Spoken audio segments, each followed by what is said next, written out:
Hello everyone, welcome back to online study zone. आज हम इस वीडियो में बात करने वाले हैं संवैधानिक विकास और उससे जुड़े जो प्रमुख अधिनियम थे वो देखेंगे।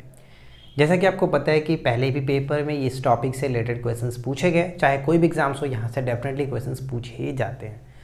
तो इस टॉपिक से रिलेटेड जितने भी क्वेश्चंस इंपॉर्टेंट है बन सकते हैं वो मैंने यहाँ पे पूरी कोशिश की है कि आपके सामने रखूँ, और इसमें जो भी एक्स्ट्रा फैक्ट होंगे वो मैं थोड़ा सा डिस्कस आपके साथ कर लूँगा। लास्ट टाइम चल रहा है तो मैं सिर्फ और सिर्फ रिवीजन्स के पर्पस से बता रहा हूँ। जो भी मेन पॉइंट है वो मैं आपको रख दे रहा हूँ आपके सामने, ताकि आप एक बार एग्जाम्स में जाने से पहले इन सभी चीज़ों को ध्यान में रख करके जाए। जो भी आपने पढ़ा है एक बार आप अच्छे से रिवाइज कर लें। तो चलिए ज़्यादा समय ना लेते वीडियो को शुरू करते हैं। और मैं आपको एक बार फिर से बताना चाहता हूँ कि जो लोग हमारे एप्लीकेशन को अभी तक डाउनलोड नहीं किए जा करके वहाँ पे डाउनलोड कर लीजिए। सबसे दो इंपॉर्टेंट चीज़ मैं आपको बताता हूँ। पहला कि साइंस का एक मैंने PDF वहाँ पे ई-बुक्स पे डाला है, आप वहाँ से डाउनलोड कर सकते हैं। और दूसरा एक फ्री PDF में साइंस का एक आपको बायोलॉजी का 500 इंपॉर्टेंट MCQ का PDF मिल जाएगा, आप उसको फ्री में डाउनलोड करके भी पढ़ सकते हैं। तो जल्दी से जाइए, आप उसको ज़रूर डाउनलोड कर लीजिएगा। वीडियो के नीचे डिस्क्रिप्शन एप्लीकेशन का लिंक दिया गया, आप वहाँ पे जाइए। तो चलिए फिलहाल शुरू करते हैं। तो देखिए, संवैधानिक विकास। संवैधानिक विकास के अंतर्गत क्या क्या महत्वपूर्ण हमारे अधिनियम है वो देखते हैं। यहाँ पे जो आप ईस्वी देख रहे हैं 1935, 1784, ये सभी के सभी अधिनियम होंगे। डायरेक्ट हम बात करेंगे अधिनियम, जैसे 1935 कहूँगा तो भारत शासन अधिनियम 1935, इसका मतलब आप ये समझेंगे, ठीक है। 1784 मतलब अधिनियम जो था वो हम देखेंगे। तो चलिए शुरू करते हैं। पहला पॉइंट हमारा बनता है कि प्रांतीय स्वायत्तता, यानी किस अधिनियम ने भारत में प्रांतीय स्वायत्तता दिया या फिर द्वैत शासन दिया। तो प्रांतीय स्वायत्तता जो दिया वो भारत शासन अधिनियम 1935 ने दिया था। 1935 अपने आप में बहुत इंपॉर्टेंट है, क्योंकि हमारे संविधान पर सबसे ज़्यादा जो गहरा प्रभाव पड़ा है 1935 के संविधान से ही पड़ा है, राइट। और 1935 से बहुत सारी चीज़ें भी हुई, जैसे कि संघीय न्यायालय की जो स्थापना हुई थी वो आपका 1935 में हुआ था। दिल्ली में संघीय न्यायालय की स्थापना 1935 में। साथ ही साथ बर्मा जो अलग हुआ 1935 के अधिनियम के तहत ही 1937 में वर्मा, यानी जिसे आज हम म्यांमार के नाम से जानते हैं, वो अलग हुआ था 1937 में। अधिनियम 35 का था लेकिन अलग हुआ था 37 में। तो ये चीज़ जानेंगे। केंद्र में अखिल भारतीय जो स्थापना की गई थी, यहाँ पे देखिए केंद्र में ऑल इंडिया फेडरेशन की जो स्थापना की गई थी वो 1935 के अधिनियम के द्वारा ही की गई थी। तो इसे भी आप याद रखेंगे। केंद्र में ऑल इंडिया फेडरेशन की स्थापना 1935 के अधिनियम के द्वारा की गई। अब आगे बढ़ते कि भारत को ब्रिटिश अधिकृत भारत कहा गया, यानी क्वेश्चन आपसे पूछेगा कि किस अधिनियम में भारत को ब्रिटिश अधिकृत भारत कहा गया, तो वो था आपका 1784। 1784 से एक प्रश्न हमेशा ऐसे पूछा जाता है कि पिट्स इंडिया एक्ट कब था, पिट्स इंडिया एक्ट कब लागू हुआ था, तो 1784। पिट्स इंडिया एक्ट 1784, उसी को आप यहाँ पे याद रखेंगे कि इसी अधिनियम में भारत को ब्रिटिश अधिकृत भारत कहा गया, ब्रिटिश अधिकृत भारत कहा गया, राइट। नेक्स्ट आता है हमारा कि भारत में ईस्ट इंडिया कंपनी का व्यापारिक एकाधिकार समाप्त कब हुआ। भारत में ईस्ट इंडिया कंपनी का व्यापारिक एकाधिकार समाप्त हुआ था 1813 में, लेकिन भारत में चाय और चीन के साथ व्यापार के एकाधिकार को समाप्त कर पूर्णतः यही पॉइंट ध्यान रखना है कि पूर्णतः प्रशासनिक और राजनीतिक संस्था बनाया गया था। कब, किस अधिनियम के द्वारा, तो 1833 के द्वारा। यानी भारत के साथ भी चीन के साथ भी समाप्त करके पूरी तरह से इसको प्रशासनिक और राजनीतिक संस्था बनाया गया 1833 में। तो ये दोनों इंपॉर्टेंट रहेगा, दोनों को अच्छे से याद रखिएगा, राइट। नेक्स्ट आता है संघीय न्यायालय की स्थापना कभी। तो संघीय न्यायालय की स्थापना भारत शासन अधिनियम 1935 के द्वारा ही किया गया था। ये इंपॉर्टेंट है, इसको याद रखेंगे, ठीक है, 1935। नेक्स्ट आता है कि महिलाओं को वोट देने का अधिकार। महिलाओं को वोट देने का अधिकार किस अधिनियम के द्वारा मिला, तो 1919 के अधिनियम, जिसे हम लोग मटिंग्यू-चेम्सफोर्ड सुधार अधिनियम के नाम से जानते हैं, मटिंग्यू-चेम्सफोर्ड अधिनियम। तो 1919 के द्वारा भारत में पहली बार महिलाओं को वोट देने का अधिकार दिया गया था, ठीक है। ईस्ट इंडिया कंपनी के शासन हेतु, ध्यान रखिए कि ईस्ट इंडिया कंपनी के शासन हेतु पहली बार लिखित संविधान प्रस्तुत किया गया। कब लिखित संविधान प्रस्तुत हुआ था, 1773 का रेगुलेटिंग एक्ट, 1773 का रेगुलेटिंग एक्ट के द्वारा भारत में ईस्ट इंडिया कंपनी के शासन हेतु पहली बार लिखित संविधान प्रस्तुत किया गया था। तो ये चीज़ याद रखेंगे, इंपॉर्टेंट है। 1773 इसलिए भी इंपॉर्टेंट है क्योंकि भारत में जो पहला आपका उच्चतम न्यायालय बनता है, कलकत्ता उच्चतम न्यायालय, वो इसी अधिनियम के द्वारा बनता है। 1773 के रेगुलेटिंग एक्ट के द्वारा 1774 में जाकर के कलकत्ता उच्चतम न्यायालय की स्थापना की जाती है। तो ये इंपॉर्टेंट है, याद रखिए। भारत में ईसाई मशीनरियों को प्रवेश करने, साथ ही साथ धर्म प्रचार करने की अनुमति किस अधिनियम के द्वारा दी गई? तो भारत में ईसाई मशीनरियों को प्रवेश करने और धर्म प्रचार करने की अनुमति 1813 के अधिनियम के द्वारा दी गई थी। 1813, बहुत सारी चीज़ें हमने 1813 को देखा, सभी को याद रखिए 1813। साथ ही साथ भारतीय विधान परिषद को बजट पर बहस करने की शक्ति, भारतीय विधान परिषद को बजट पर बहस, ब से 92, तो ये याद रखेंगे कि बजट पर बहस करने की शक्ति 1892 का जो अधिनियम था इसमें मिला था, ये इंपॉर्टेंट रहेगा। और 1892 से एक और चीज़ याद रखिएगा कि अप्रत्यक्ष निर्वाचन पद्धति इसी में जो कि चल रही थी, अप्रत्यक्ष निर्वाचन पद्धति 1892 में, राइट, इंपॉर्टेंट है, सभी को याद रखिए। तो चलिए एक बार फटाफट से सभी को रिविजन्स कर लेते हैं, क्योंकि बिना रिविजन्स के आगे बढ़ना फिर एक गुनाह की तरह होगा, ठीक है। तो देखते हैं, प्रांतीय स्वायत्तता या फिर द्वैत शासन 1935 का अधिनियम होगा, 1935। नेक्स्ट है कि भारत को ब्रिटिश अधिकृत भारत कहा गया, भारत को ब्रिटिश अधिकृत भारत किस अधिनियम में कहा गया था? तो 1784 का जो पिट्स इंडिया एक्ट था उसमें, पिट्स इंडिया एक्ट 1784 याद रखिएगा। भारत में ईस्ट इंडिया कंपनी का व्यापारिक एकाधिकार समाप्त कब हुआ? तो 1813 में। भारत में चाय और चीन के साथ व्यापार को समाप्त करके कंपनी को पूरी तरह से प्रशासनिक और राजनीतिक संस्था बना दिया गया 1833 के अधिनियम के द्वारा। भारत में संघीय न्यायालय की स्थापना 1935 के अधिनियम। केंद्र में ऑल इंडिया फेडरेशन की स्थापना 1935 के अधिनियम। महिलाओं को सर्वप्रथम वोट देने का अधिकार 1919, जिसे हम लोग मार्टिन्ग्यू चेम्सफोर्ड सुधार अधिनियम के नाम से भी जानते हैं। ईस्ट इंडिया कंपनी के शासन हेतु पहली बार लिखित संविधान प्रस्तुत कब किया गया? Regulating act 1773। भारत में ईसाई मशीनरियों को प्रवेश करने के साथ साथ उनको धर्म प्रचार करने की अनुमति दी गई, तो 1813 के अधिनियम के द्वारा। भारतीय विधान परिषद को बजट पर बहस करने की शक्ति 1892 के अधिनियम के द्वारा दी गई थी। तो इन सभी को याद रखें।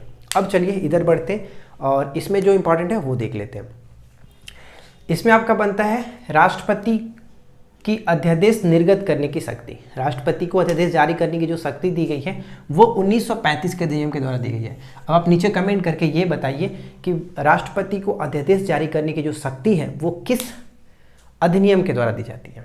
यानी अधिनियम नहीं, अनुच्छेद बताना आपको कि किस अनुच्छेद के द्वारा राष्ट्रपति अध्यादेश जारी करता है, कमेंट करके बताइए। कोलकाता में उच्चतम न्यायालय की स्थापना 1773 के रेगुलेटिंग एक्ट के द्वारा 1774 में किया गया था। अगर वर्ष पूछे कि कब किया गया तो 74, अधिनियम पूछे तो 73। शिक्षा पर, भारतीयों की शिक्षा पर व्यय के लिए 1 लाख निर्गत करने की, प्रति वर्ष 1 लाख निर्गत करने की जो अधिनियम बनाया गया वो 1813 था। यानी 1813 के अधिनियम में अंग्रेजों के ईस्ट इंडिया कंपनी जो थी उसको ये कहा गया था कि आप प्रत्येक वर्ष भारतीयों की शिक्षा पर व्यय करेंगे 1 लाख रुपए। तो 1813 का अधिनियम था ये याद रखेंगे, 1813 का अधिनियम था। नेक्स्ट आता है कि कंपनी के व्यापारिक और राजनीतिक कार्यों को अलग किया गया। कंपनी के राजनीतिक और व्यापारिक कार्यों को अलग किया गया 1784 में, ये इंपॉर्टेंट रहेगा। 1784 में भारत में आकर बसने, यानी अंग्रेजों को भारत में आकर बसने और व्यापार करने के लिए लाइसेंस लेना पड़ता था। तो ये जो अधिनियम था किस अधिनियम के द्वारा?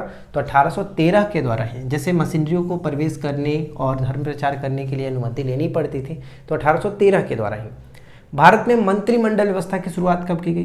भारत में मंत्रिमंडल व्यवस्था की शुरुआत 1861 में किया गया, 1861 में। और भारत में विभागीय प्रणाली की शुरुआत भी 1861 में लॉर्ड कैनिंग के समय में किया गया था। तो ये सब आप याद रखेंगे। प्रथम विधि आयोग का जो गठन है वो 1833 में हुआ। प्रथम विधि आयोग का गठन 1833 में हुआ। और साथ ही साथ बंगाल के गवर्नर जनरल को भारत का गवर्नर जनरल भी बनाया गया 1833 के चार्टर एक्ट के द्वारा ही। और इसी के तहत प्रथम जो भारत के गवर्नर जनरल बने लॉर्ड विलियम बेंटिंग थे। और प्रथम विधि आयोग का जो गठन किया गया किसकी अध्यक्षता में? लॉर्ड मैकाले की अध्यक्षता में, याद रखेंगे। नेक्स्ट आता है कि गवर्नर जनरल का नाम वायसराय कब किया गया? अभी मैंने आपको बताया कि बंगाल के गवर्नर जनरल को भारत का गवर्नर जनरल कहा जाने लगा 1833 के चार्टर एक्ट के द्वारा। लेकिन गवर्नर जनरल का नाम बदल करके वायसराय किया गया 1858 में। नेक्स्ट है कि भारत में विभागीय प्रणाली 1861, भारत में विभागीय प्रणाली 1861, जैसे ऊपर में हमने देखा था कि मंत्रिमंडल व्यवस्था की गई थी 1861, उसी तरह से विभागीय प्रणाली आपका 1861 हो जाता है। अप्रत्यक्ष निर्वाचन प्रणाली, जो भारत में भारतीय विधान परिषद को बजट पर बहस करने की जो शक्ति प्रदान करता है 1892 का अधिनियम, उसी को हम लोग कहते हैं अप्रत्यक्ष निर्वाचन पद्धति, इसमें चल रही थी 1892। मार्ले मिंटो सुधार अधिनियम कौन सा था? तो 1909 को मार्ले मिंटो सुधार अधिनियम के नाम से जानते हैं, जबकि 1919 को मार्टेंग्यू चेम्सफोर्ड सुधार अधिनियम के नाम से जाना जाता है। डायरेक्ट भी आपसे पूछा जाएगा कि निम्नलिखित में से किस अधिनियम को मार्टेंग्यू चेम्सफोर्ड सुधार अधिनियम के नाम से जानते हैं, तो इसे याद रखना होगा। इसके बाद नेक्स्ट आता है कि मुसलमानों की पृथक मताधिकार तथा पृथक निर्वाचन क्षेत्र का मतलब व्यवस्था की गई किस अधिनियम के द्वारा? तो ये आपका 1909 ही है, 1909। फुट डालो और राज करो, फुट डालो और राज करो की जो नीति है इसका पोषक किस अधिनियम को माना जाता है? 1909 को ही माना जाता है। फुट डालो और राज करो की नीति का पोषक 1909 को ही माना जाता है। लोक सेवा आयोग का गठन, लोक सेवा आयोग का गठन या फिर हम कह सकते हैं महालेखा परीक्षक का गठन, यानी दोनों का गठन इसी में हुआ था 1919 के अधिनियम के द्वारा। लोक सेवा आयोग का गठन, महालेखा परीक्षक की नियुक्ति जो की गई थी 1919 के द्वारा। भारत में महिलाओं को वोट देने का अधिकार जो दिया गया वो 1919 के द्वारा ही दिया गया था। गुलामी का अधिकार पत्र किसे कहते थे? गुलामी का अधिकार पत्र भी कहा जाता था 1935 के अधिनियम को। गुलामी का अधिकार पत्र 1919 के अधिनियम को कहा जाता था, और भारत का ब्लूप्रिंट भी कहा जाता है 1935 के अधिनियम को, भारत का ब्लूप्रिंट। और एक कथन था पंडित जवाहरलाल नेहरू का 1935 के संबंध में कि अनेक ब्रेक वाली इंजन रहित गाड़ी, अनेक ब्रेक वाली इंजन रहित गाड़ी कहा गया था 1935 के अधिनियम को, गुलामी का अधिकार पत्र कहा गया। तो आई होप कि ये दोनों आपको अच्छे से याद हो गया होगा। एक बार फिर से रिपीट कर लेते हैं कि राष्ट्रपति को अध्यादेश निर्गत करने की जो शक्ति मिली वो किस अधिनियम के द्वारा? 1935 के अधिनियम हो गया। कोलकाता में उच्चतम न्यायालय की जो स्थापना की गई 1773 के रेगुलेटिंग एक्ट 1774 में गठन हुआ। शिक्षा पर व्यय के लिए 1 लाख निर्गत करना 1813। कंपनी के व्यापारिक और राजनीतिक एकाधिकार को अलग किया गया 1784 में। भारत में आकर बसने वाले और व्यापार करने के लिए लाइसेंस लेना 1813 का अधिनियम था।